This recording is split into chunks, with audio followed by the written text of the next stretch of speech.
안녕하세요, 윤자동입니다. 크래프톤 정글 인터뷰할 때 한번 잠깐 인사드렸는데 이렇게 오시게 돼서 너무 반갑습니다. 간단하게 자기소개 좀 부탁드릴게요. 저는 클래스비누라는 닉네임을 쓰고 있고 본명은 민상기입니다. 저는 작년까지 초등학교 교사로 14년 동안 근무했다가 개발자로 이직하고 지금은 제 서비스를 만들고 창업을 하고 있는 창업가 포지션에 있습니다. 만나서 반갑습니다. 네, 반갑습니다. 저는 정말 신기했던 이력 중에 하나가 14년 동안 초등학교 교사를 하시다가 개발자로 전향을 하신 것도 신기하고 거기서 바로 또 창업가로 넘어가신 게 너무 매치가 안 되는 어떤 포지션들이에요. 맞아요. 그래서 그 계기가 좀 궁금해요. 맞아요. 제가 개발을 배운 건 한 4년 전쯤이고 원래는 저도 되게 하고 싶은 게 아이디어가 많이 떠오르는 사람이었어요. 책도 많이 써보고 서비스도 운영해보고 그렇게 하다 보니까 제가 막히는 게 뭐였냐면 결국에 사람들한테 어떤 서비스나 가치를 주려면 내가 개발을 할 줄 알아서 프로그램을 만들어서 제공해야겠다. 그 니즈가 있어서 그냥 취미로 이것저것 만들어서 사람들한테 서비스도 해주고 이런 과정이 있었는데 그때 우연히 만들었던 몇 개의 서비스가 되게 잘 됐어요. 사업화를 할 만큼 잘 된 건 아니고 꽤 사이드 맞아요. 선생님 교사 할 때 사이드 프로젝트로 만든 것들에 트래픽이 꽤 많이 와서 그게 되게 재밌어가지고 개발을 계속 하다 보니까 나는 개발자를 하면은 더 재밌는 삶을 살 수 있겠다 라는 생각이 들어서 휴직을 하고 1년 정도 개발 공부를 본격적으로 했어요. 그리고 나서 난 정말 이제 개발자 해야겠다 하고 나와서 개발자도 취직을 했는데 또 개발자 취직하다 보니까 제가 이것저것 만들고 일을 벌리고 하는 것들이 어느 정도 또 성과가 나고 해서 지금은 이제 서비스 만들고 창업가 포지션 그 외에 여러 가지 외부 활동들을 하고 있는 중입니다. 사실 뭐 1인 개발자보다는 1인 창업가가 훨씬 더 잘 맞을 것 같은데 지금 그 운영하고 계시는 인디펍이라는 플랫폼 이야기를 좀 해보면 좋을 것 같아요. 그래서 그 플랫폼은 소개 좀 부탁드릴게요. 독립출판 플랫폼 인디펍이라는 서비스를 창업해서 운영을 하고 있고 지금은 약 2,700여 파트너사가 있어요. 서점이 한 1,100군데 정도 있고 출판사라고 불리는 작가 풀들이 1,600팀 정도 있는 서비스고 국내 출판 시장이 크게 두 가지 종류가 있거든요. 전통적인 그러니까 과거 몇십 년 전부터 쭉 이어져 왔던 기성 출판 유통망이 있을 거고 한 10에서 20년 전부터 국내에 들어왔던 출판 유형 중에 하나가 독립출판이라는 분야가 있어요. 작가들이 기존의 출판사를 통하지 않고 자기 스스로 책을 제작하고 유통하는 이제 그런 루트가 있는데 한 10년 전 정도만 해도 그런 독립출판물을 유통할 수 있는 루트가 없어서 모든 거래가 1대1로 이루어져야 되는 상황이었어요. 그 와중에서 제가 개발은 하지 않고 외부의 툴을 통해서 독립출판 씬에 있는 분들이 유통을 원활하게 할 수 있는 약간의 서비스를 제공을 했었고 그게 시장에서 동작을 하니까 제가 개발을 배워서 소프트웨어를 만들고 그거를 통해서 작가들이 이제 유통을 할 수 있게 그런 망을 만든 게 계속 확대되어서 지금은 이제 2,700여 팀이 모였고 국내에서는 이제 이런 서비스를 제공하는 곳이 저희밖에 없으니까 국내 최대 규모라고 말은 하는데 저희밖에 이제 없고 그게 지금 이제 많이 커져서 외부에 있는 다른 대형 서점들, 대형 전자책 업체들과도 이제 협업을 하면서 출판 시장을 확대해 나가고 있는 그런 서비스 중에 하나고 지금은 출판 유통뿐만 아니라 자체 출판도 하고 이제 자체 이제 전자책 출판도 하고 작가들을 양성하려는 그런 사업으로도 좀 진출을 하려고 준비 중에 있습니다. 2,700팀을 뭔가 소통을 해주고 뭔가 서비스를 운영을 하려면 제가 생각하기에는 되게 많은 직원이 필요할 것 같거든요. 근데 이거를 혼자서 운영을 하시나요? 저희가 팀은 이제 총 3명이 있고 제가 개발을 담당하고 공동대표가 따로 있고 밑에 물류를 담당하는 직원이 한 명이 있어요. 근데 물류 직원은 하루에 4시간만 일해요. 저희가 꽤 많은 양의 책을 다루는데 한 명의 직원으로만 가능한 이유는 거의 모든 시스템이 자동화가 되어 있어요. 자동화 이야기를 한번 해드리고 싶은데 또 윤자동이시잖아요. 그러니까 저는 너무 그게 관심이 많아서 맞아요. 저희가 2.5명 규모죠. 한 명은 파트타임으로만 일하니까 일반적인 규모에서는 이게 저는 불가능하다고 생각하는데 저희가 계속해서 이 시스템을 개발하면서 많은 부분을 자동화를 했어요. 예를 들면 초창기에는 작가가 저희한테 들어올 때 이메일을 보냈어요. 책 이미지 첨부하고 책 내용 첨부하고 뭐 작가 소개 첨부하고 하면은 그거를 사람이 일일이 이제 메일 열어서 첨부 파일 다운받고 그 시스템에 등록하는 과정 그런 과정을 거쳤는데 그게 한 2시간 정도가 걸려요. 그리고 뭐가 문제냐면 쇼핑몰에 책을 등록해야 되면은 그 책 이미지가 다 다르잖아요. 어떤 거는 길쭉하고 어떤 건 정사각형이고 어떤 건 또 옆으로 길고 그런 것들을 쇼핑몰에 배치하면은 모양이 안 예쁘니까 반드시 디자인 작업이 들어가야 돼요. 그래서 포토샵 열어서 그 이미지 가지고 와서 1:1 정사각형으로 다 편집하고 상품 상세 페이지 따로 만들고 그런 작업들을 하다 보면 2시간이 훌쩍 넘게 걸리는데 사이즈가 커지다 보니까 도저히 사람이 이거 못하는 거예요. 왜냐면 하루에 작가가 한 명이 들어오는 게 아니고 한 5명이 들어오면은 그 작업만 하는데 10시간이 걸리잖아요. 이제 그런 것들을 어떻게 자동화할까 이제 생각하다가 제가 그때 개발을 조금 배웠던 때여가지고 그 이미지 처리하는 프로세싱 자체를 아예 자동화를 해버린 거죠. 기존에 사람이 포토샵 열어서 막 작업했던 것들을 아예 프로그램 단에서 이미지를 자동으로 불러오고 이미지 크기를 이제 측정을 한 다음 다음에 자동으로 여백을 채워서 이제 정사각형 형태로 만들고, 그 이후에는 또 쇼핑몰에 올리는 작업도 일일이 사람이 했어요. 제가 개발을 통해서 아예 넘어온 자료들을 자동으로 쇼핑몰에 등록도 하고, 상품 상세 페이지도 저희가 맞춘 포맷에 등록이 되고, 미리 보기 이미지도 순서에 맞춰서 자동으로 등록되는, 자동화를 거치니까 지금은 놀랍게도 기존에 2시간 걸렸던 작업이 한 3에서 5초면 끝나요. 오. 버튼만 누르면은 그 모든 프로세스가 다 돼버리니까 그 단계에서 이제 운영 인력의 리소스가 엄청 줄어든 거죠. 저희는 정산해주는 게 진짜 문제였어요. 왜냐면 작가가 많으니까 책이 한 권이 팔리면 그 다음 달에 그 작가들 계좌번호 얼마 팔렸는지 정리해서 메일로 먼저 리포트 쏴주고, 그 다음에 그것도 일일이 또 계좌에다가 입력해가지고 전송해줘야 되고, 그런 작업들이 있었는데, 그것도 저희 자체 시스템을 만드니까 책이 팔리면, 옛날에는 쇼핑몰에 책이 팔리잖아요. 그거 뭐 프린트 하던지 여러 가지고 판매 입력을 해야 돼요, 사람이 일일이. 그것도 사이즈가 많아지니까 도저히 안 되는 거예요. 프로그램 수준에서 자동화를 하니까 자동으로 판매 내역 끌고 와서 클릭하면은 자동으로 판매가 다 생성되고, 작가들의 계좌로 예치금이 이제 다 들어가는 형태가 되고, 예치금은 저희가 검수 과정을 통해서 월 1회 자동으로 또 입금까지 시켜드리는,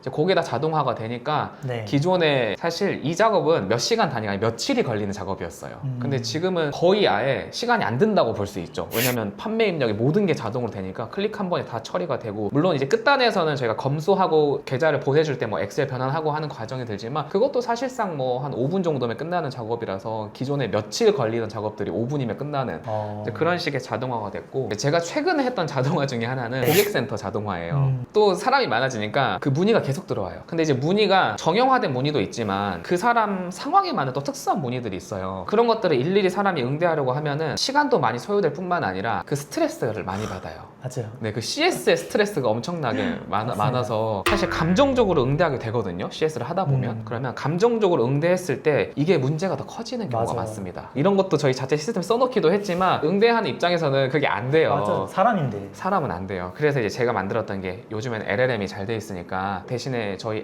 프롬프트에 따라서 LLM이 정말 정중하고, 그리고 기존에 저희가 쌓아왔던 수많은 데이터도 있을 거 아니에요? 그거를 바탕으로 또 최적화된 답변을 생성을 해주는 거죠. 끝단에는 사람이 물론 검수해야 되지만 그 리소스는 엄청나게 많이 줄어들었고, 설사 이제 고객 응대하는 사람이 좀 기분이 상해서 나쁘게 막 좀 감정적으로 응대를 하더라도 인공지능이 그거를 다시 한번 포장해줘서 네. 깔끔하게 나가는 수준, 그런 식의 자동화까지 돼 있으니까, 사실 저희 이제 서비스를 봤을 때 저는 이제 개발 파트만 하니까 운영 인력은 저희 또 다른 공동대표가 하는데, 그 한 명이 처리할 수 있는 일이라고는 보여지진 않거든요. 네. 정말 많은 파트들을 자동화를 해놨기 때문에 지금은 그렇게 좀 운영이 효율적으로 잘 되고 있다, 이렇게 볼 수 맨 있습니다. 앞단에 작가 등록하고 뭐 운영하고 또 CS하고 정산해주고 하는 거를 공동대표 한 분이 거의 다 하신다고 맞아요. 봐야 되겠네요. 원래는 한 3-4명 이상이 붙어서 해야 될 업무 맞아요. 보이는데 맞습니다. 자동화가 정말 대단하시네요. 맞아요. 그걸 다 직접 만드신 거예요? 만들었죠.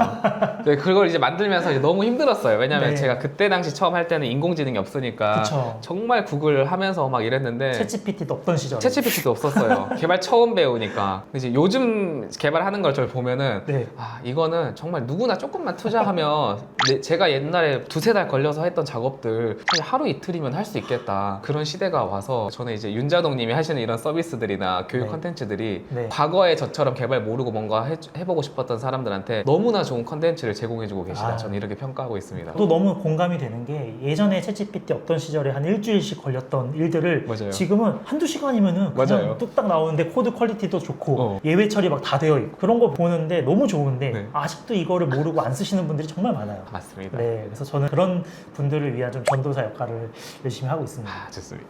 그러면은 최근에는 이 인디펍 외에 또 다른 이제 사업을 준비를 하고 계신다고 들었어요. 네. 근데 그 레플릿이라는 이 AI 툴을 이용을 해서 만드시는 걸로 알고 있는데, 그 이야기도 좀 해주시죠. 좋아요. 저는 이제 인디펍 서비스를 운영하면서 SNS나 뭐 유튜브 같은 거를 보면서 사람들이 어떤 불편을 겪고 있는가, 이런 것들을 계속 찾아봐요.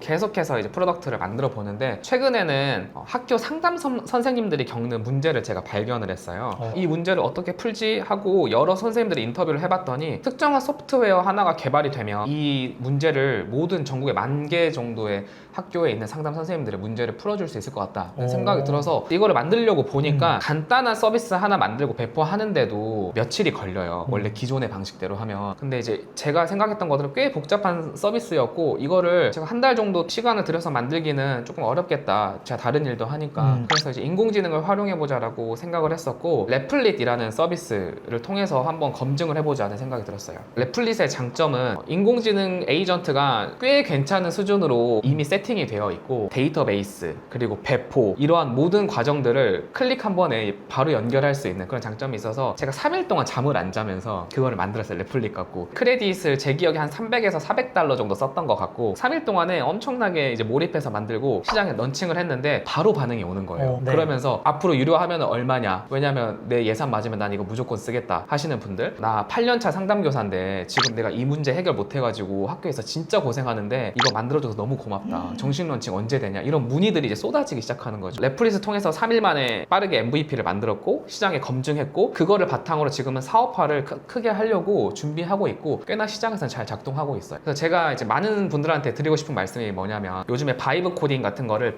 비판하시는 분들도 계세요. 맞아요. 바이브 코딩 처음에 만들면 신기하고 하지만 결국 그거 가지고 상품화, 상용화는 못한다. 그게 절반은 맞고 절반은 틀린 말인데 절반은 맞는다는 거는 사실 그 코드 퀄리티가 그렇게 중요한 건 아니에요. 물론 보안이 중요하고 하지만 또 사람들은 생각보다 그렇게 보안이 중요한 서비스가 필요하지 않는 경우도 있거든요. 그 단순한 서비스가 필요한 경우도 있고 그걸로 수익화를 할 수 있는 경우도 있어요. 그래서 내가 빠르게 내 아이디어를 검증해보고 상품화해보고 이거를 바로 판매할 수도 있지만 내가 이거를 만들고 검증을 해본 다음에는 개발자 고용하거나 내가 개발 배워가지고 개발자라면 시간 투입해서 본격적인 제품 만들어보면 되는 거거든요. 저는 이제 그 후자인 거죠. 레플릿이라는 걸 바이브 코딩을 통해서 빠르게 시장 검증해보고 물론 제가 처음부터 만들 수도 있어요. 근데 그러면 한 달 걸리는 거죠. 3일 만에 빨리 만들어보고 내가 내 시간 태워가지고 누군가는 300불, 400불이 엄청 큰 비용이라고 생각하지만 한 달 동안 제가 그거 잡고 있다고 생각하면 그거 사실 몇백, 몇천 수준이거든요. 빠르게 만들어보고 검증하는 거. 그리고 저는 이제 후자에서 말씀드렸듯이 먼저 검증해보고 이게 동작하니까 그때는 제 시간을 태우거나 뭐 투자를 받거나 아니면 제 돈을 태우거나 하는 방법으로 이제 확장해 나갈 수 있으니까 그 정도의 가치가 있어서 바이브 코딩 그거 그냥 그 순간에만 신기하고 이거는 뭐 돈을 벌 수 없고 상품화 서비스화 못한다라는 비판보다는 내가 여기서 오는 가치는 사업화를 설사 못하더라도 정말 5만원, 10만원 아니면 뭐 많아봤자 50만원 그 비용으로 내 서비스 MVP를 만들어보고 시장을 검증해보는 그 가치로서도 너무 충분히 있다. 저는 그거를 지금 제가 너무 느끼고 있기 때문에, 왜냐면 3,400불 태워가지고 이 서비스를 검증해보고 이렇게 사업화 준비를 할 수 있다는 거는 3, 4년 전에 제가 개발을 배워서 인디폰 만들었을 때 그때를 비교하면은 너무나 천지개벽인 거죠. 그때 당시에 인건비를 계산하면 3,400불은 진짜 세 발에 핀 거죠? 그렇죠. 그때 제가 왜 직접 개발을 배워서 그 한두 달 동안 고생을 했냐면 이거 만들려면 최소 5천만 원인데 맞아. 이거 어떻게 만들지? 그래서 제가 한두 달 고생해서 개발 배운 건데 지금 만약 그 비슷한 인디퍼 서비스를 만들려고 하면은 인공지능 써도 뭐 100에서 200만 원 정도면은 그 초기 수준은 제가 한두 달 동안 고생했던 그 수준은 나오겠다. 이제 이 생각을 하고 개발자 있어요. 한 명, 초급 개발자 한 명 월급도 안 되는 맞아요. 수준이네요. 물론 개발을 전혀 모르시는 분이라면 그 비용이 커질 거고 개발을 아는 사람이라면 더 효율적으로 만들 수 있겠지만 어느 정도는 충분히 그 전에 비교하면 할 수 있다. 심지어 그 서비스가 이제는 레플릿으로 만들었던 서비스가 투자까지 지금 맞아요. 네, 진행이 되고 있다고. 투자가 확정된 건 아니지만 네네네. 또 그 투자를 받아볼 수 있을 만큼의 네. 서비스가 되었고 그러니까. 그걸 통해서 제가 명함 내밀어 볼 수 있는 수준이다. 이렇게까지는 또 근데 그거를 3,400불로 했다라고 하면은 정말 가성비가 좋다고 볼 수도 있는 거죠. 맞아. 이거는 저는 가성비 수준을 넘어서 그냥 거저 만들었다. 맞아요. 저도 예전에 이제 레플릿 영상을 올렸고 레플릿 엠베서더로 또 활동을 하고 있지만 많은 분들이 다른 AI 서비스는 뭐 월 몇만 원이면 되는데 레플릿으로 만들었다가 몇십만 원이 나왔어요 하면서 이건 뭐 사기꾼이야 네. 뭐 이런 이야기를 많이 듣거든요. 저도 실제로 써보면서 월 몇만 원 낼 때도 있고 뭐 비싸면은 몇십만 원 정도 낼 때도 있는데 저는 그게 오히려 너무 저렴하다라고 생각을 하거든요. 심심풀이로 써보고 몇십만 원이 나가면은 그게 좀 아깝다고 볼 수도 있지만 뭔가 사업화를 생각하고 계시거나 검증을 하는 비용이라면 너무 적은 비용이 아닐까. 맞아요. 바이브 코딩이나 레플릿에 대해서 얘기를 첨언을 하자면 바이브 코딩을 한 걸로 하고 돈을 벌 수 있을까? 이건 저는 순서가 잘못됐다고 생각해요. 사업화를 할 수 있는 아이디어나 사람들의 불편함을 찾고 그거를 해결하는 수단이 바이브 코딩이었을 때 가장 효율적인 거지. 바이브 코딩으로 마법처럼 뭔가 다 되네? 이거 팔아서 돈 벌어야지? 이거는 좀 방향이 다른 거고, 먼저 내가 설계를 하고 그 수단으로 기존에 500만 원 써야 됐던 거를 50만 원, 5만 원에 쓰는 거고, 그거를 통해서 내가 사업화를 하는 거지. 이제 무작정 비난하시는 분들은 그건 것 같아요. 야, 바이브 코딩 하면 다 돈 벌 수 있다며. 좀 맞아요. 포커스가 잘못 맞춰져 있지 않나. 딱 아까 말씀하신 그 중간중간에 결국에는 문제를 해결한다가 비즈니스의 핵심이잖아요. 맞아요. 근데 문제를 정의하지 않은 상태로 맞아요. 바이브 코딩으로 나 어떻게 돈 벌어? 네. 돈 벌게 해줘. 이러면은 사실 안 되는 거죠. 맞아요. 근데 그 문제가 명확하면 그 문제를 해결하는 좋은 수단의 하나가 레플릿. 너무 좋은 수단인 그렇죠. 거죠. 저도 그거는 너무 공감해서 잘 활용을 하고 있어요. 기본적으로 내가 레플릿이나 AI 툴을 통해서 코딩을 할 수 있다는 거는 내가 문제만 발견했을 때 언제든지 이 문제를 풀 수 있는 시도를 해볼 수 있다는 거. 그래서 저는 그 밑단에 AI 기반의 코딩이나 자동화하는 것들을 평소에 미리미리 공부해 두시는 게 정말 준비된 사람이 될 수 있는 길. 저도 기억나는 게 챗GPT 나오기 전에 1인 창업가분들이 뭔가 투자를 조금 받았거나 그러신 분들이나 아니면 자기 자본으로 아이디어는 있는데 제품으로 구현을 할 줄 모르니까 다 외주를 맡기잖아요. 그때 그 외주를 몇 번 제가 받아본 적이 있거든요. 되게 작은 아이디어 하나를 구현하는 것도 저렴해야 몇백만 원, 조금 기능이 크면은 몇 천만 원이 맞아요. 그냥 넘어간단 말이죠. 근데 그거를 지금 AI를 활용하면 한 몇백 달러 수준으로 낮춰서 검증해 볼 수 있다는 게 너무 좋은 세상이 아닌가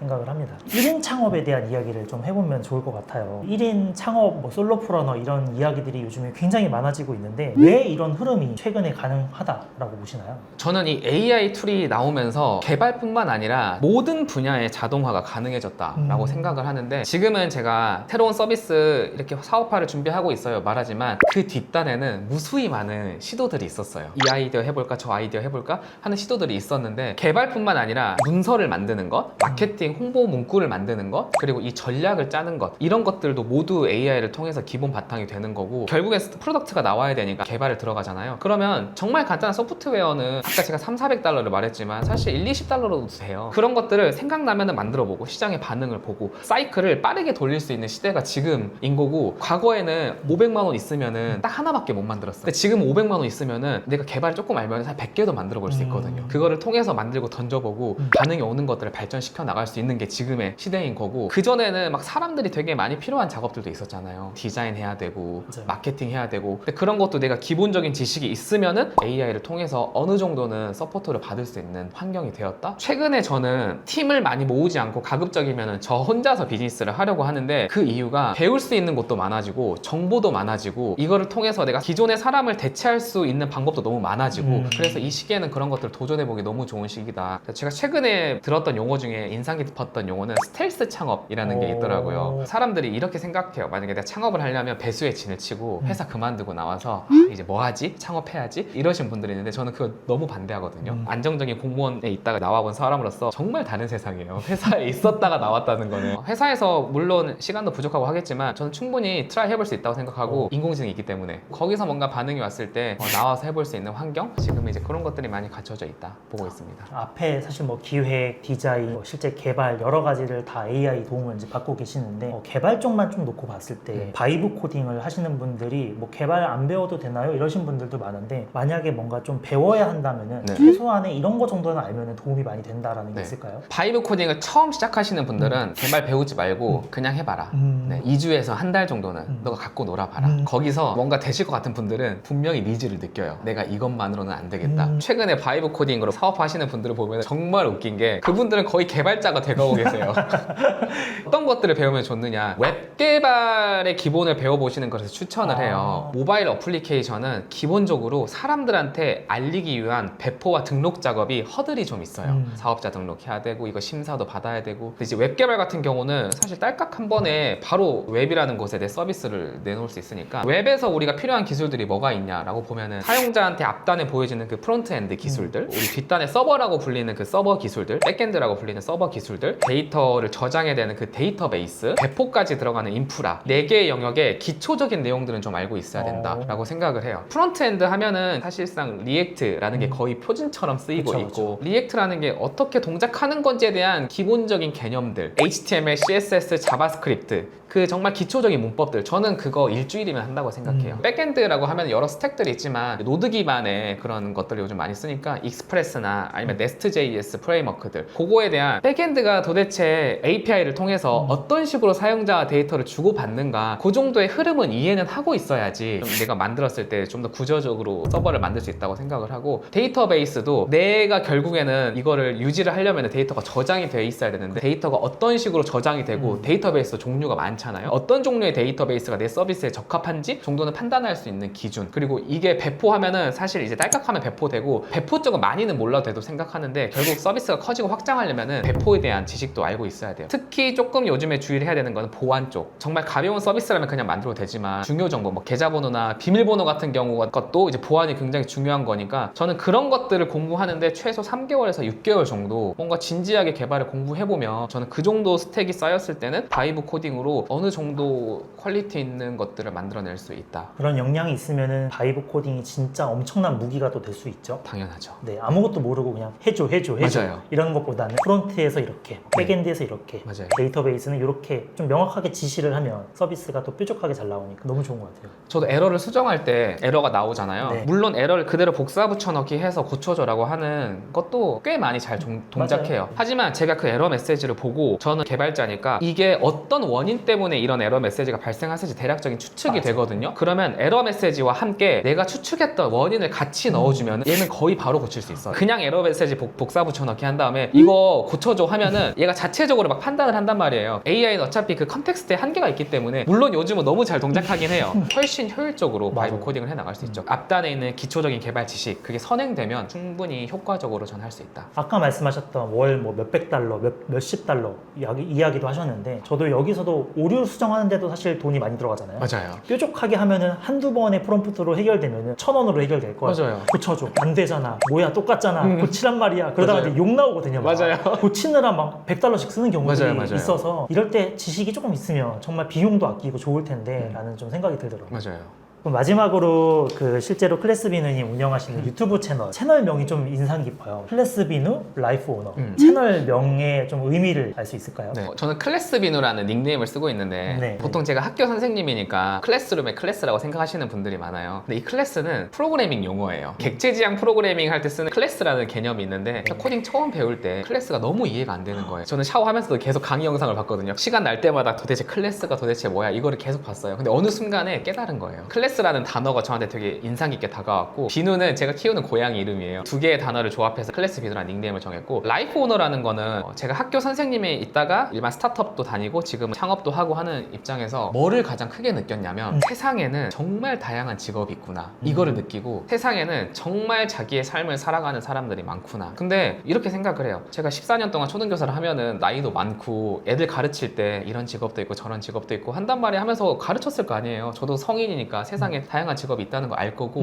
근데 그거를 저는 책으로만 알았던 거죠. 제가 막상 사회에 나와 보니까 제가 몸담았던 공직이라는 곳은 어떻게 보면 안정적이고 크게 사고 치지 않는 이상 잘리지 않고 월급 밀릴 걱정 안 하잖아요. 근데 제가 사회에 나와보고 느낀 거는 월급을 못 받는 사람들이 꽤 있네? 사람들이 이런 걱정을 하는구나. 이직을 할 때 회사가 나한테 월급을 제대로 줄 수 있을지 안 할지를 고려를 한다는 것 자체가 저한테는 너무 큰 충격이었어요. 세상이 넓구나라는 걸 깨달았고, 문득 어느 순간에 뭘 느꼈냐면 강남 쪽에 미팅이 있어서 아침 9시쯤에 지하철 타고 가야 되는데 출근을 하려고 우르르 내리는 사람들이 있었어요. 그 사람들의 표정을 보니까 다들 뭔가 생기 없고 내가 좋아하는 일을 하러 가는 게 아니고 정말 이제 돈을 벌려 가는 이제 그런 느낌이 드는 거예요. 그 와중에 저는 제가 정말 가슴 뛰는 일을 하려고 누군가를 만나러 가는 길이었잖아요. 그 순간 되게 많은 생각이 들었어요. 나도 예전에는 주어진 시간에 맞춰서 나한테 주어진 일을 하는 그런 삶을 살았는데, 지금은 내 일을 찾아서 일을 해 나가고 누군가를 내가 원해서 만나러 가는 거고 내 스스로 삶의 가치를 찾아서 가는 그 과정을 겪고 있던 그 교차점에서 메시지가 많이 느껴졌는데, 이걸 어떻게 표현해야 되지? 그걸 몇 날 며칠 고민했던 것 같아요. 내가 새롭게 느꼈던 이 감정을 어떻게 표현할 수 있지라는 걸 하다가, IT 직군에 뭐 프로덕트 오너라는 개념이 있잖아요. 네, 윤자동 님도 예전에 그 PO 직군에 있었던 걸로 아시는데, 프로덕트 오너가 어떤 프로덕트의 오너십을 가지고 여러 가지 리소스도 하고 하는 것처럼 내 삶에 대한 어떤 오너십을 가지고 살아가는 메시지를 하나 전하고 싶다라는 생각이 들었고, 그거를 저는 라이프 오너 오너라는 개념으로 만들었어요. 누군가는 뭔가 오그라든다 라고 말하는 사람도 있어요. 그럴 수 있죠. 근데 저는 이게 그냥 정말 내가 만들어서 보여줄 목적으로 하는 게 아니고 저는 이걸 너무나 진심으로 느끼고 있기 때문에 지금의 제 생각과 철학과 메시지를 전달할 수 있는 그 너무 명확한 그 표현이 저는 라이프 오너라는 생각이 들어서 그거를 채널명으로 정했고, 내 삶을 주도적으로 설계해 나가고 디자인하고 살아가는 사람들, 그런 다양한 사람들의 이야기를 또 담아가는 채널로 만들고 있어서 제 네. 생각과 함께 그런 각자의 삶을 살아가시는 분들을 만나서 인터뷰도 하고 이야기도 하고 하면서 창업하시는 분들도 많이 계시고, 아직은 직업이나 진로를 정하지 못하신 분들도 계시고, 직장에 다니지만 또 그 와중에서도 내 삶의 방향을 찾아 나가시는 분들이 많더라고요. 그런 분들을 섭외해서 이야기를 나누는 그런 채널을 하고 있습니다. 사실은 누구나 다 라이프 오너긴 하잖아요. 내 삶의 주인은 나고 내가 운영을 하는 거니까 어쩔 수 없이 내 회사에서 시키는 일을 하면서 생기가 없는 사람들이 많은 것이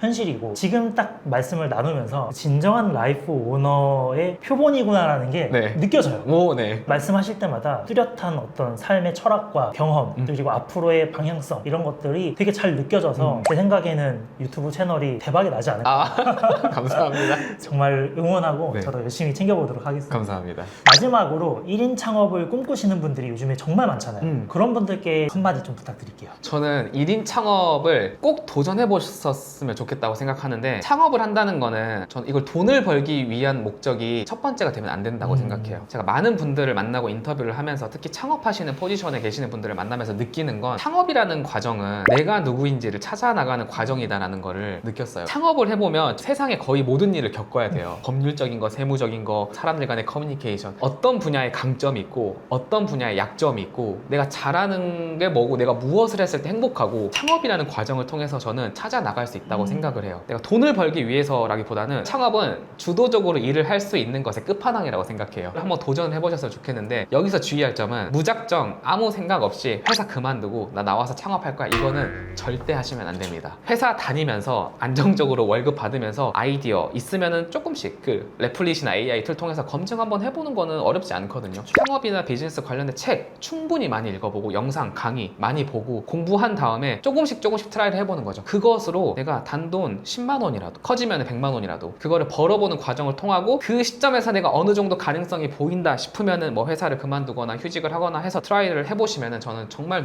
좋은 과정이겠다. 저도 학교 선생님이었지만 저는 파이썬이라는 거를 공부하고 프로그래밍 언어를 가르쳐주는 부업을 했어요. 이제 이거는 합법적인 거였어요. 교육부에서 지원하는 그 기관에서 강사를 이제 모집하는 게 있었고, 저는 거기에 지원해서 한 달에 100만 원 넘는 수익이 있었거든요. 그래서 내가 프로그래밍으로서도 내가 뭔가 먹고 살 수 있겠다. 휴직을 하고 개발자 준비를 하고 나와서 비즈니스를 하는 케이스니까 내가 뭔가 있다면은 내 인생을 찾아가는 그 과정의 하나로서 창업에 도전해보고, 준비되지 않은 채로 나오면 너무 고생하니까 어느 정도는 준비를 해놓고 한번 나와보는 것. 그 와중에 저는 6개월 정도는 개발을 공부해보셔라, 이렇게 좀 조언을 해드리고 싶습니다. 그게 아까 말씀하셨던 스텔스 창업.